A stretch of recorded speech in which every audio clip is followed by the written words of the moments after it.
Umengameli weSAFA uDkt Danny Jordaan ekhuluma nabezindaba emcimbini okwethulwa kwencwadi yomqeqeshi wakuleli, uPitso Jingles Mosimane, uthe ingamampunge imibiko ethi uHugo Broos uyaqhubeka nokuba ngumqeqeshi weBafana Bafana.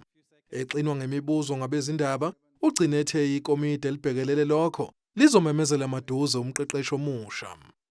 The World Cup ended just yesterday. I think maybe there's confusion because we come back, then we're told, you said Bruce was still employed, then we heard that maybe it's the clarity that we're seeking, sir. You have your answer then. Why are you asking me? It's just for clarity. Don't interrupt when I'm talking. Okay, apologies. No, you're out of order and you must behave yourself. But we have to ask the question, sir, where do you stand? You can ask your question, but Okay, I'm just told you. We're having processes and things that must happen. Igama likaPitso Mosimane liseqhulwini kwabaningi njengomqeqeshi ongakwazi ukuqhubeka nokubeka iqembu lesizwe esicongweni. I know that the federation has spoken to a lot of us about somebody to come in succession plan. What do you want? What are you going to do? What's your plan? How do we take Bafana to a better level?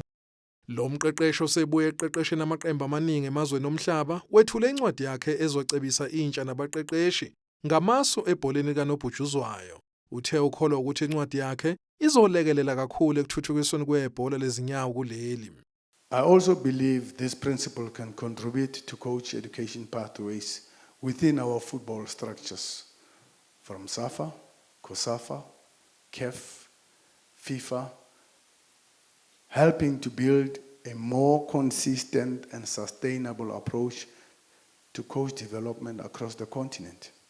Lo mcimbi okwethula kwencwadi ubuthanyelwa ngqongqoshe wemfundo eyisisekelo kuleli uSiviwe Gwarube kanye noNdunankulu waseGauteng uPanyaza Lesufi, kanti bavumelane ngazwi linye lokuthi kubuyiswe ibhola likanobhutshuzwayo ezikoleni.